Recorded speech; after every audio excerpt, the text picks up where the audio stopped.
Hello friends, welcome back to my channel.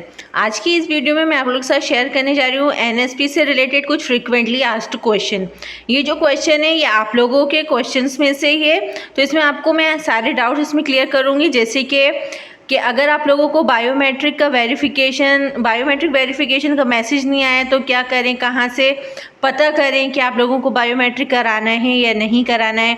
दूसरा, बहुत मुझे एक क्वेश्चन आ रहा है कि हम लोगों का कॉलेज बहुत दूर है और हम लोग दूसरे स्टेट में या हम लोग दूसरी सिटी में जाना पॉसिबल नहीं है, तो उस सिचुएशन में हम लोग क्या करें। तो ये सारे जो क्वेश्चन है वो आज आपको इस वीडियो में सबके आंसर मिल जाएंगे, तो वीडियो को लास्ट तक देखिए। और अगर कोई डाउट या कन्फ्यूजन फिर भी अगर आपको लगता है कि आपके माइंड में है तो आप मुझे कमेंट सेक्शन में भी पूछ सकते हैं। तो यहाँ पर हम लोग सबसे पहले बात कर लेते हैं कि how is biometric data collected during the enrolment phase. तो बायोमेट्रिक डाटा कैसे कलेक्ट करा जाएगा। So applicants visit designated center where their biometric data such as fingerprints or facial scan is collected using specialized devices. This data is then securely stored and associated with their application profile. जो applicants हैं उनको अपने designated centres में जाना है। वो जो centre हैं आप लोगों को पता चल जाएगा आपके कॉलेज में जाना है या अगर आप स्कूल में जाना है, या अगर आप कॉलेज या स्कूल में, अगर आपका जो कॉलेज स्कूल उन्होंने कहीं और ऑर्गेनाइज करा है या आप लोगों का बायोमेट्रिक वेरिफिकेशन का सेंटर, तो आप लोगों को वहाँ जाना है। तो ये सारी इन्फॉर्मेशन आपको अपने कॉलेज और स्कूल से मिल जाएगी कि आपको वहाँ जाना है। वहाँ पर जाके आपको लोगों को अपनी फिंगरप्रिंट और फेशियल का स्कैन कराना है, ठीक है। और ये स्कैन आप लोगों का कलेक्ट होगा उनके स्पेशलाइज्ड डिवाइसेस से। तो ये बात आपकी क्लियर हो गई कि आपका जो बायोमेट्रिक डेटा है वो कैसे कलेक्ट होगा। ये क्वेश्चन मैंने इसलिए लिया क्योंकि अभी भी काफ़ी स्टूडेंट को नहीं पता है कि बायोमेट्रिक डेटा होता क्या है, बायोमेट्रिक वेरिफिकेशन होता क्या है। तो यही बायोमेट्रिक वेरिफिकेशन होता है, आप लोगों का फिंगरप्रिंट्स और फेशियल स्कैन किया जाता है स्पेशलाइज्ड डिवाइसेस से, उसी को कहते हैं बायोमेट्रिक डेटा। और ये क्यों किया जाता है मैं आपको पहली वीडियो में बता चुकी हूँ। आजकल जो एक स्टूडेंट मल्टीपल एप्लीकेशन दे रहे हैं, जो फ्रॉड्स हो रहे हैं, इस सब से बचने के लिए ही आप लोगों का वेरिफिकेशन हो रहा है। तो अब चलते हैं हम अपने नेक्स्ट क्वेश्चन पे। Can I still apply if I have concerns about providing biometric data. ये क्वेश्चन भी मुझे बहुत आ रहा है कि मैम हम लोग अपना बायोमेट्रिक डेटा नहीं देना चाहते हैं, हम लोगों को थोड़ा सा प्राइवेसी इशू लग रहे हैं, या हम लोगों को है ना कंसर्न्स है कुछ, तो हमें बायोमेट्रिक डेटा नहीं देना है या देना चाहिए या नहीं देना चाहिए। तो इसलिए मैं आपको बता दूं कि आप लोगों को जाहिर सी बात है आप लोगों को कंसर्न्स होंगे कि आप लोगों को बायोमेट्रिक डेटा देना चाहिए नहीं देना चाहिए। आप लोगों के प्राइवेसी इश्यूज़ होते हैं, सिक्योरिटी इश्यूज़ होते हैं। तो इसके लिए मैं बता दूं जो एनएसपी है वो आपकी प्राइवेसी और सिक्योरिटी का पूरा ध्यान रखेगी, उसके बाद ही आपको बायोमेट्रिक डेटा होगा। तो आप लोगों को अपना बायोमेट्रिक डेटा देने में कोई भी प्रॉब्लम नहीं होनी चाहिए, क्योंकि आप लोगों से ज़्यादा एनएसपी को मालूम है आपकी प्राइवेसी और सिक्योरिटी के लिए क्या सही है क्या गलत है। तो इसमें कोई डरने वाली बात नहीं है कि हमें बायोमेट्रिक डेटा देना चाहिए या नहीं देना चाहिए, सेफ़ है या नहीं है। तो ये एकदम सेफ़ है, ठीक है। अब चलते हैं नेक्स्ट क्वेश्चन पे। ये भी बहुत पूछा जा रहा है, what happen if there is a mismatch during the application submission. कि क्या होगा अगर हम लोग एप्लीकेशन सबमिट कर रहे हैं तो उसमें कोई मिसमैच हो जाए। तो in case of a mismatch between the provided biometric data and the applicants profile, अगर आपने जो एप्लीकेशन फॉर्म भरने के टाइम पे दी थी और अभी जो आपका बायोमेट्रिक डेटा हुआ है, इसमें अगर आप लोगों का कोई मिसमैच हो जाता है, मीन्स कोई चीज़ आपकी मैच नहीं होती है, द सिस्टम में अलाउ फॉर अ रीसबमिशन और रिक्वायर एडिशनल वेरिफिकेशन स्टेप। तो इस हाल में आप लोगों का क्या होगा, इस सिचुएशन में आपको होगा कि आप लोगों को फिर से रीसबमिशन करना होगा और इसके लिए आप लोगों की अलग से वेरिफिकेशन स्टेप्स दे दी जाएंगी।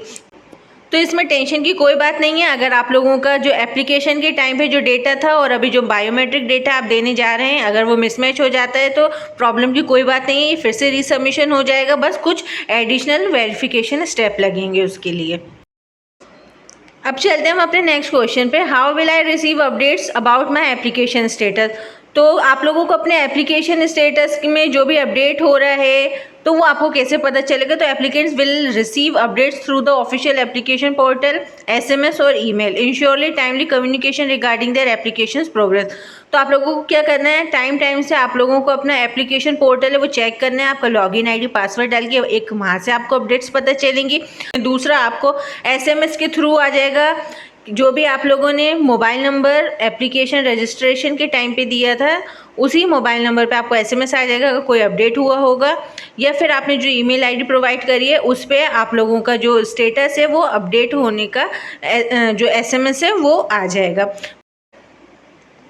तो जो स्टूडेंट्स बोल रहे थे कि हम लोगों को कहाँ से इन्फॉर्मेशन मिलेगी, क्योंकि अभी तक हम लोगों को कोई इन्फॉर्मेशन नहीं मिली कि हम लोगों को बायोमेट्रिक डेटा कराना है या नहीं कराना है, बायोमेट्रिक वेरिफिकेशन कराना है या नहीं कराना।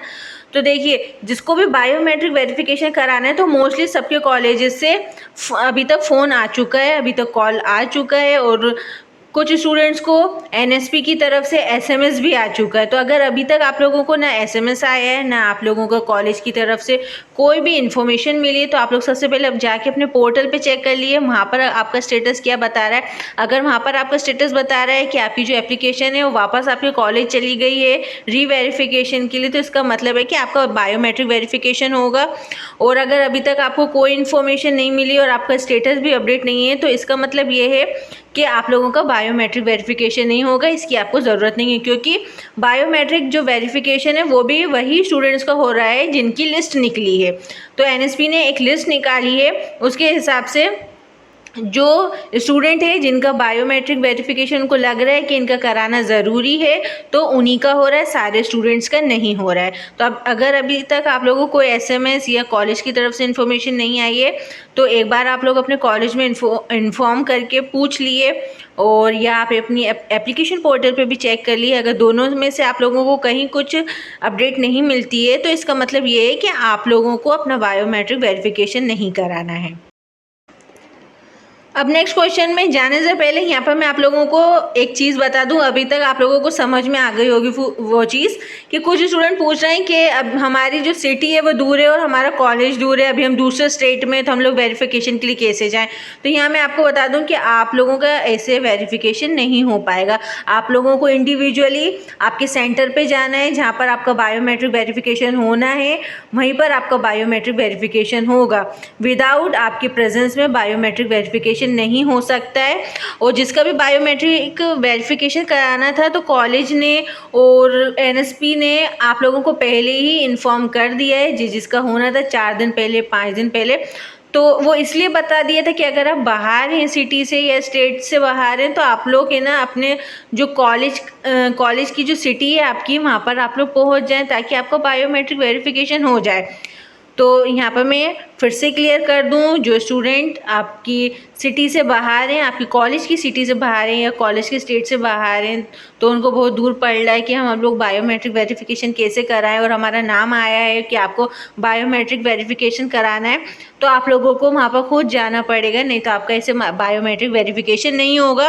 और अगर आप नहीं जाते हैं तो आप लोगों का जो एप्लीकेशन है वो रिजेक्ट कर दी जाएगी। अब हम चलते हैं दूसरे क्वेश्चन पे। What happen if I experience technical difficulty during enrolment.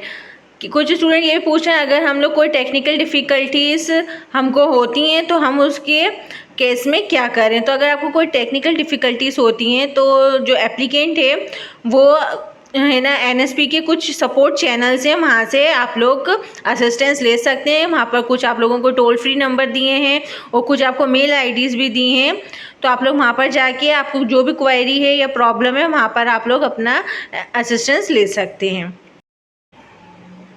तो ये है आज के आपके सारे जो भी आपके डाउट्स एंड कन्फ्यूजन थे, जो भी फ्रिक्वेंटली आस्क्ड क्वेश्चन थे, उसके सारे आंसर मैंने इस वीडियो में दे दिए हैं।